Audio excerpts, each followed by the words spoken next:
The peace of God be with you, and welcome to Middleton Community United Church of Christ, where we say that no matter who you are or where you are on life's journey, you are welcome here.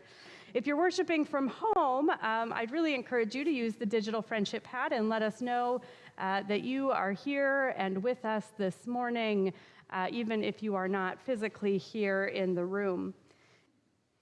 Hear this poem from the Reverend Sarah Speed. Open hands. We are born with the ability to wrap our fingers around another, to hold tight to what we know.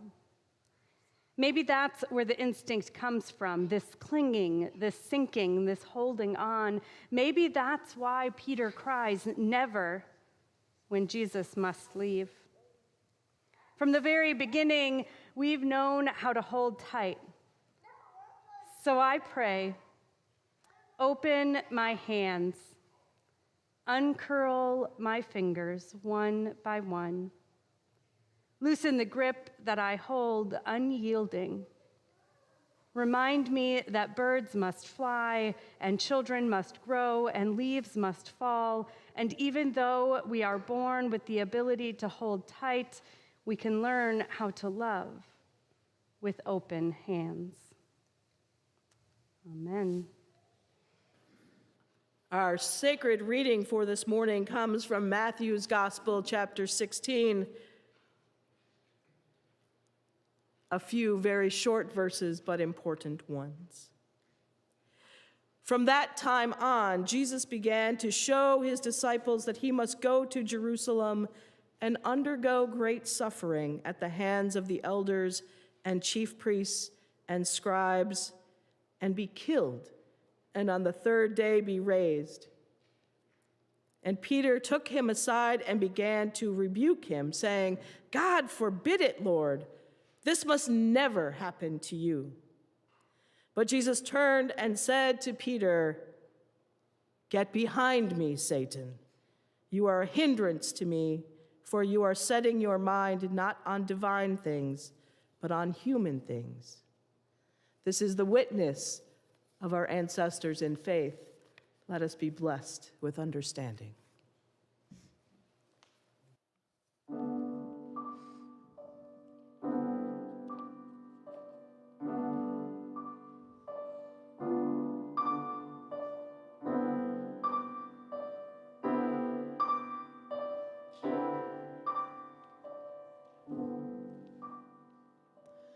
Why should I feel discouraged? Why should the shadows come? Why should my heart be lonely and long for heaven and home, when Jesus is my portion, my constant friend is he. God's eye is on the sparrow, and I know God watches over me. God's eye is on the sparrow, and I know God watches me.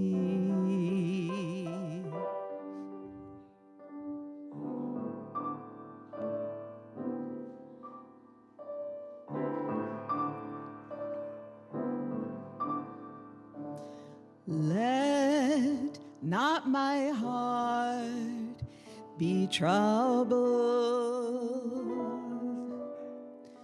Your tender word I hear.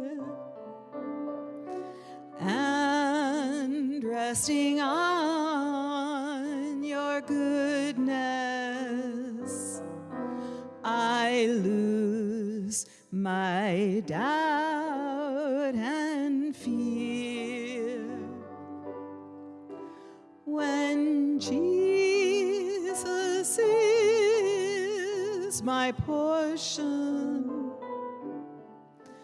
my constant friend is He. God's eye is on the sparrow, and I know God watches me. God's eye is on the sparrow,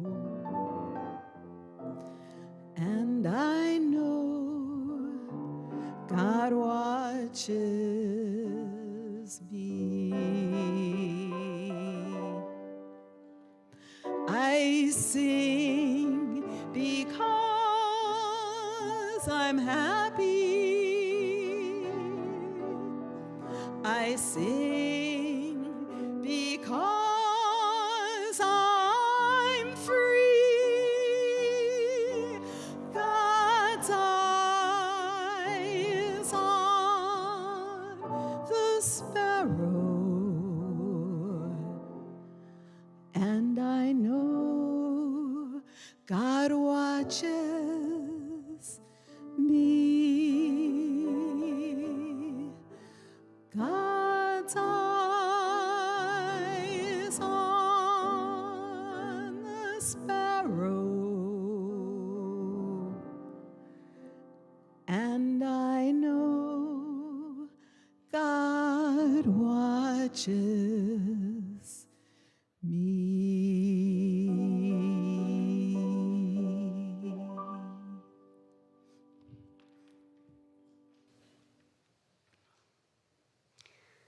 May the words of my mouth and the meditations of each of our hearts be acceptable to you, O God, for you are our rock and our Redeemer. Amen.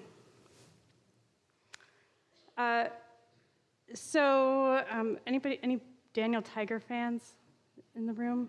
Yeah, all right. Any Mr. Roger fans in the room? You would all be fans of Daniel Tiger if you had a toddler in your house right now.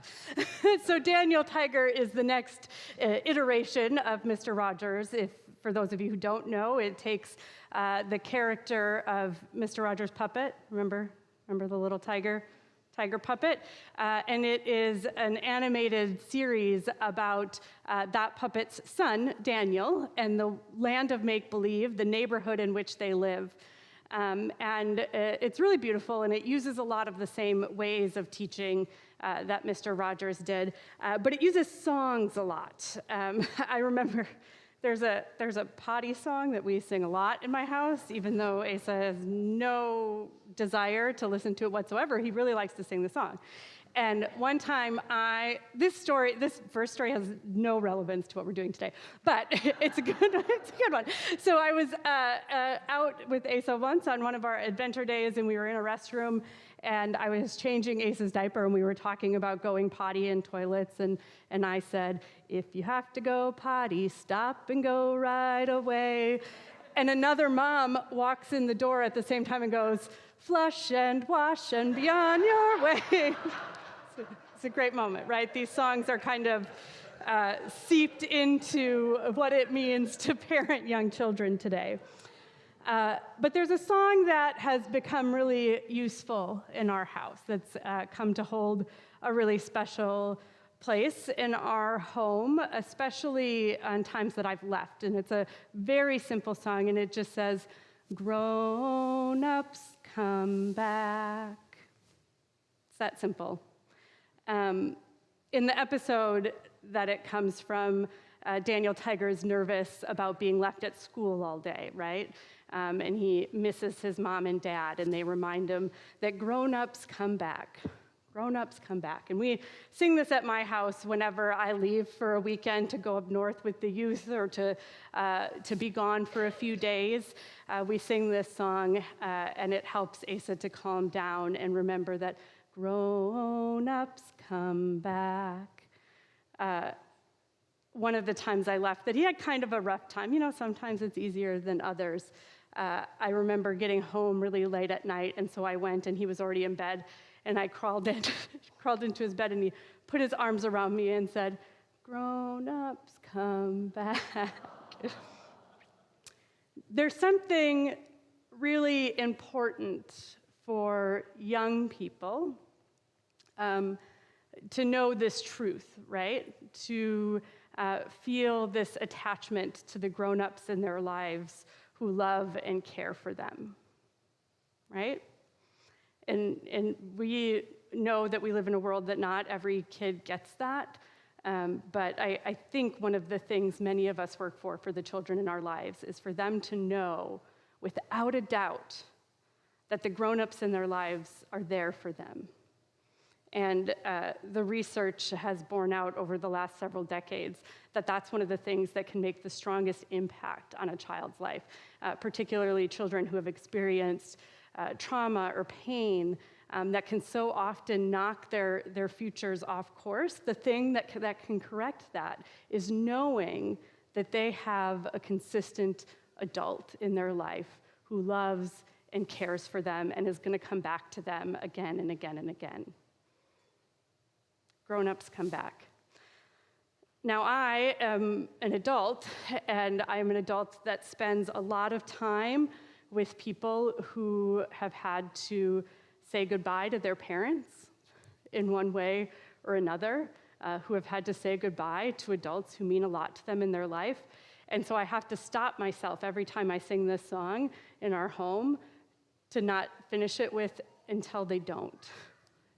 And I'm not saying that to be, a downer, but, right, eventually I know that my son will learn that in this world, he will always be able to rely on my love, and that there's a very high likelihood that someday he's going to have to learn how to live without me physically there, right? Like that is what parenting is.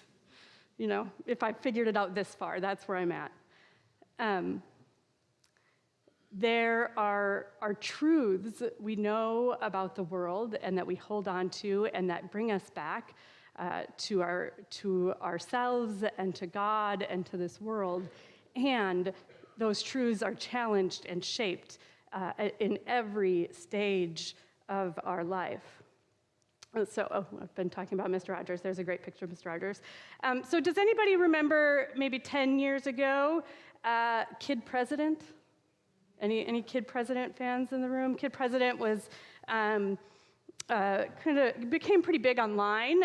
He was a young man who made videos with his brother-in-law, Brad, and the first big one was, it was like a pep talk for the world. And the Kid President was a young black boy, and he would wear a suit, and it was, not long after Barack Obama became president, and he'd dress up like a president, and he had a little podium, and he would give speeches.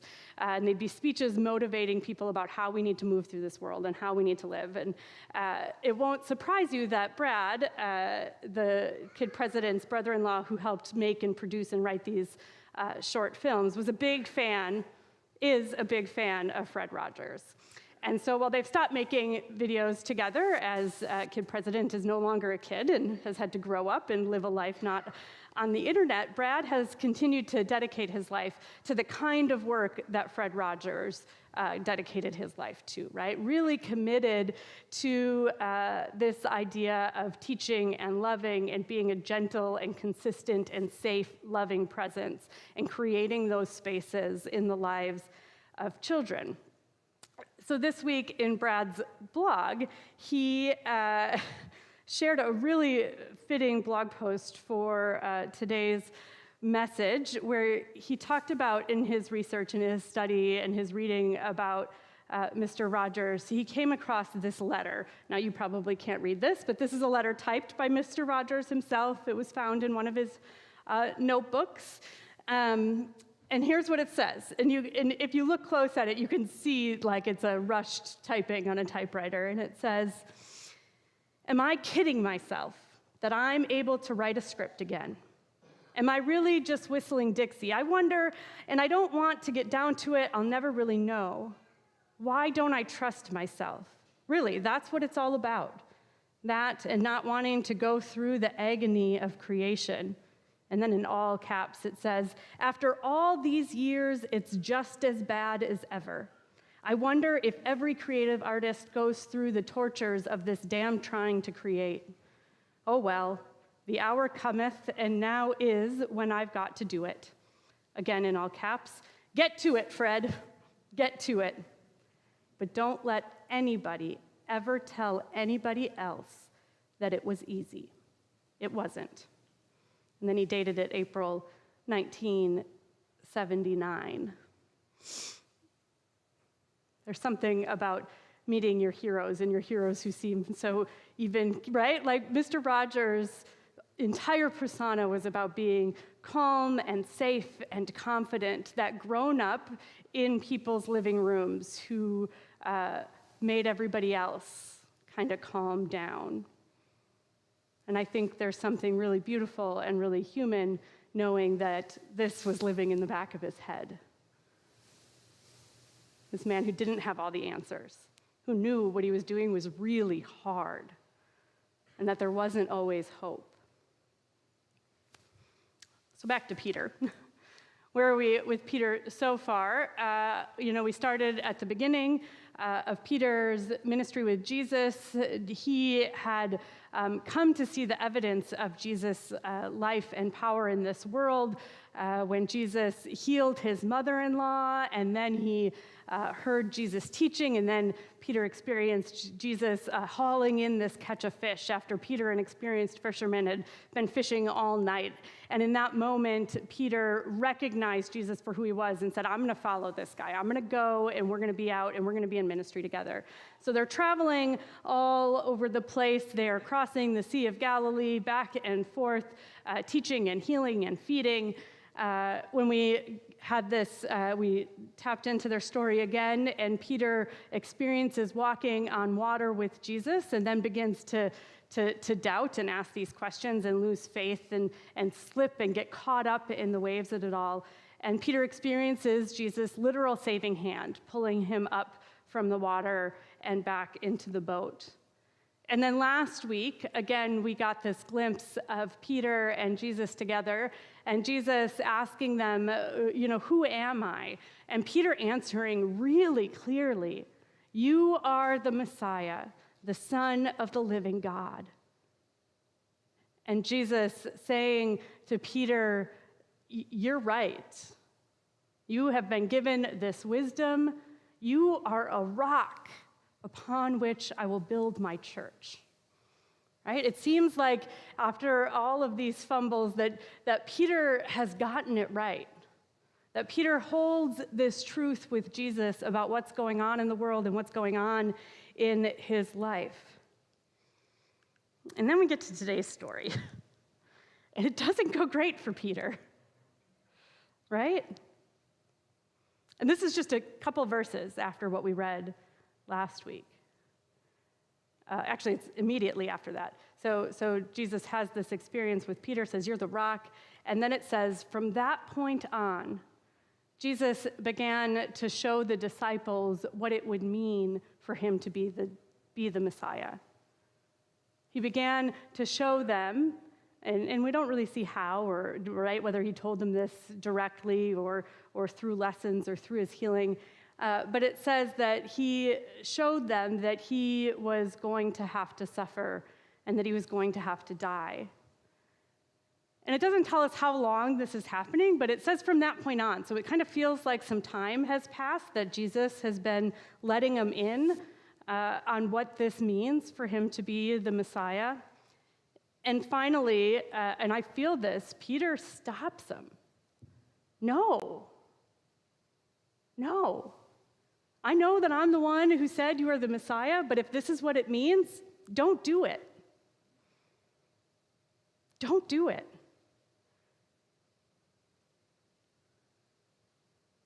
And Jesus responds, "Get behind me, Satan.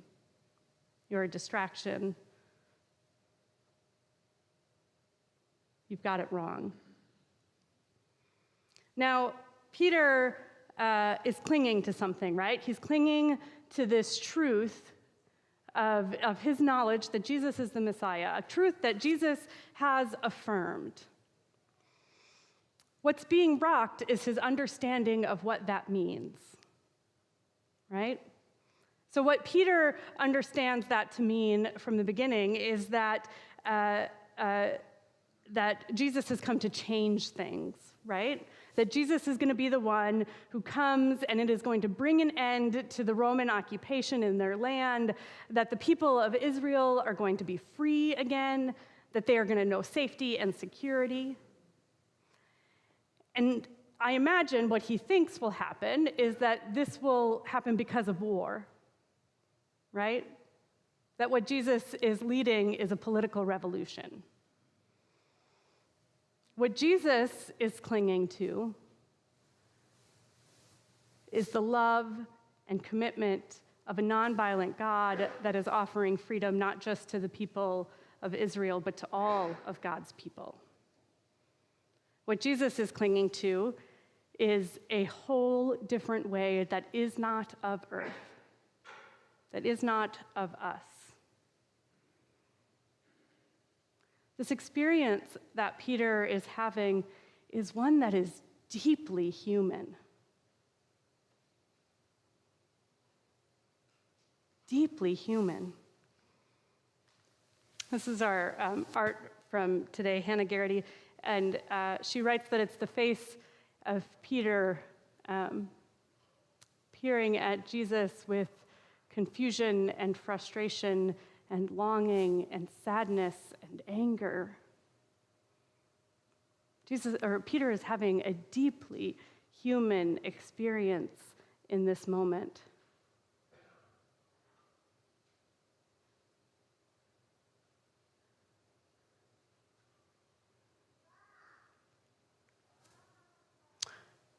Back to Fred's letter.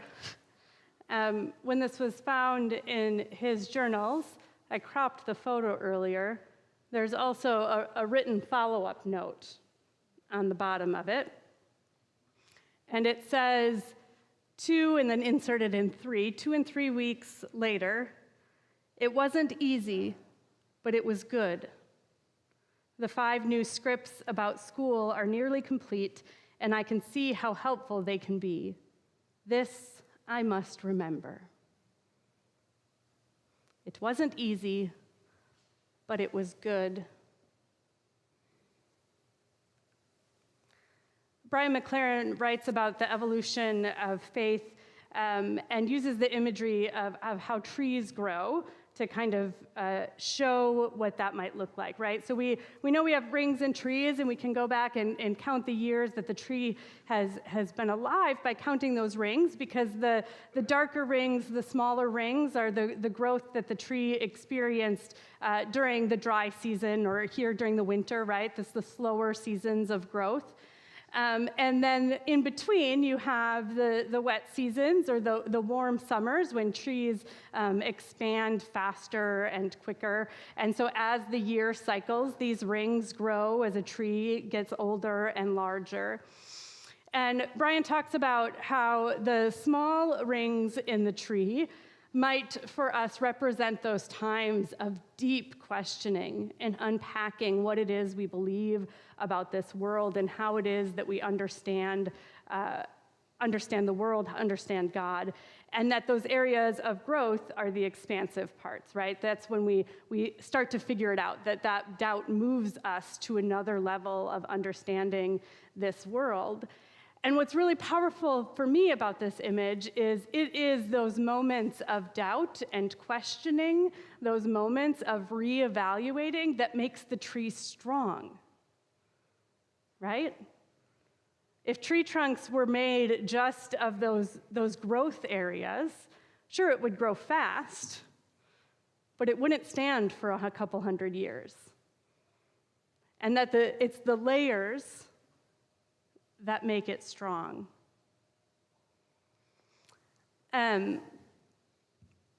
This process of doubting, while at the same time holding on to the truths that we know, even at the most simple level, is what strengthens us. I think it strengthens Jesus too. So we're supposed to be telling this story of Peter doubting what is happening and moving and growing on. But I actually wonder if Peter's questioning helps Jesus grow and move on as well. You see, throughout this part of the story and this part of the Gospels, Jesus and the disciples are in Philippi, and they are Caesarea Philippi, so this city named after Caesar, right? Named for the power that exists, that rules over them. And they're on their way to Jerusalem, but they seem to stop here for a long time. And the scripture makes a point of telling us that they've stopped here. And I wonder if in his questioning about who he is and who people think he is, and in his teaching of the disciples, trying to convince them that this is what they have to do, that they have to carry on to Jerusalem, where he, will be persecuted and killed. I wonder if he's trying to convince himself too. We know, or we're told that at the end of Jesus' life, that he cries out to God much in the same way Peter does and says, I don't want to do this. Take this cup from me. So I wonder if Jesus, seeing the way forward that nonviolence is going to lead him to, seeing the way forward that his preaching and his teaching is going to lead to, he's stuck in Philippi wondering if there is another way, searching for whatever other way there might be.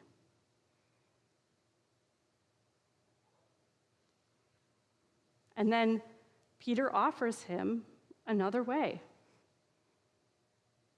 Peter says, you don't have to go. We can keep doing what we've been doing. And that questioning, that offering another way, in that moment solidifies for Jesus what must happen. Because he knows that the only other way would be a way of violence, would be a way that he is not called to. In saying, get behind me, Satan, to Peter, what he's saying is, Satan, right, means the tempter. You're tempting me with this earthly way, with this way that sounds easier and more straightforward, this way that has clear answers, this way that protects me. And Jesus knows that that is not the way he is called. And he has known it from the beginning. And it is solidified in this moment. There are ways that we grow in our convictions by questioning them, by asking where they are leading us. Fred Rogers talked about this throughout his life as the guided drift, right? That he was never quite sure where he was supposed to be. He went to seminary, he went into television, he did lots of other things before he started creating Mr. Rogers' Neighborhood. And it was a seminary professor of his that talked about this way of living a life that's open to change and serendipity, that embraced the possibilities of life rather than the confines of a rigid set of rules. That meant being guided by our principles, but also free to embrace the flow of life. This is a deeply human experience, this way of finding doubt. It is one that is shared with Peter, and I think, as I've said, even Jesus. But the good news is that ours is a God big enough for our questions. Ours is a God that is big enough and strong enough for our doubts. Ours is a God that makes room for those and celebrates those things because those questions and those doubts are the only way that we grow. We know that in every other part of human development. So I want to close with words we've already heard this morning that Laura read for us after our prayer of confession, because they are the good news for this day. Friends, no matter how many times you have dug your heels in, no matter how many fights you have wanted to pick with God, or I would say with yourself, no matter how many times you have disagreed, raged, or clung to what you know instead of embracing holy change, we worship a God of grace. And nothing can separate us from God's love, not even a stubborn attitude or a tense heart. So hear and believe the good news of the gospel. God's love for us will always be deeper than we can imagine. We are seen, we are loved, we are forgiven. Now follow Peter and go be the church in the world. Amen. We have a few announcements, and we're going to begin by inviting Jim Newman up to talk about our special offering today for One Great Hour of Sharing. I am the board chairperson for the Board of Missions and Stewardship, and One Great Hour of Sharing has been one of the big four for our church and for Protestant churches all over the world. And this one is particularly important to me because it does such great work internationally and domestically. And you can, if you would just hold up your envelopes, so I know you know where they are.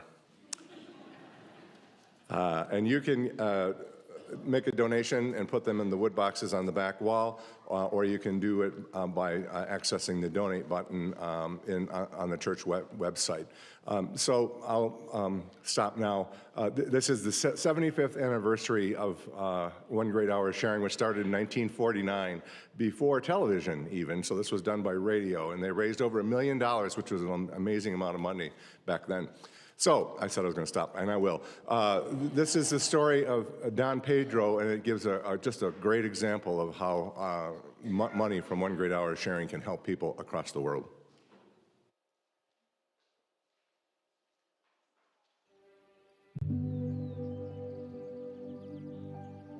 Don Pedro has always been a farmer, but he hasn't always had a bountiful harvest. The land and climate produced many challenges. So Don Pedro received training to better manage his crops and livestock. Training that your giving to One Great Hour of Sharing made possible. And with that knowledge came light. Now his land and his animals are flourishing. Bananas, mangoes, coffee, corn, and more. Pigs, cows, chickens, and goats. And he grows his own grasses to feed all of the livestock, with fertilizer he makes from the animals themselves. His family now has food security, even access to clean drinking water. But Don Pedro didn't keep the light to himself. He shared with his fellow farmers and neighbors all that he had learned. And soon the whole community was transformed, harvesting and producing not only all they need to sustain their families, but creating a reliable source of income. Through One Great Hour of Sharing, God is transforming the lives of farmers, families, and communities all around the world. And speaking of families, now Don Pedro has more time to share with his. Share the light. Give to One Great Hour of Sharing.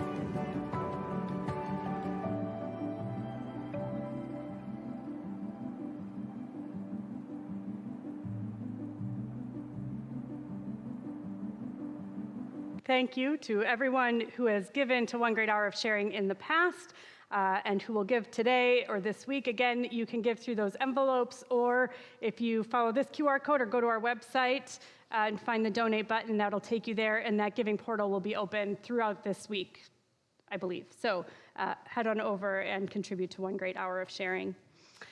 Next, after worship today, a reminder that we have a guest speaker for adult ed. Oh, sorry, we're both working at the same time. Sorry, I'll stop.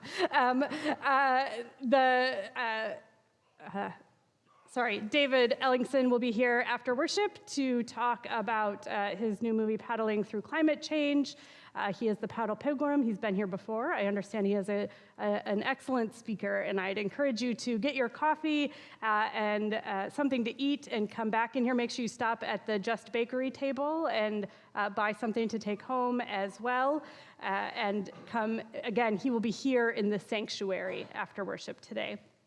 And then finally, a reminder to sign up for our Arts Coffee House, which is next Sunday afternoon, March 17th from 3 to 4:30. And you can find the sign-up sheet right when you go out the door. There's a sign-up sheet right there on the table, or you can talk to Deb if you have questions or email her. It's going to be a lot of fun. We're also going to have an art installation by Amelia Crow, which will be excellent. So even if you don't perform, make sure that you plan on coming and spending some time together that afternoon.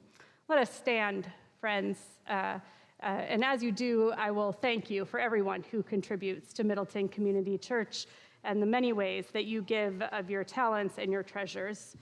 We will join in singing our closing song, Unafraid. This is a new song. It is short and simple, but we're going to sing it through 3 times so that we can learn it together.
Now, my friends, I invite you to turn toward these doors that I remind you are not an exit, but an entrance into a week of wandering, a week of service, and a week of knowing through it all that wherever you are, God's love is with you. As you go from this place, may God bless you and keep you. May God's face shine upon you and be gracious unto you.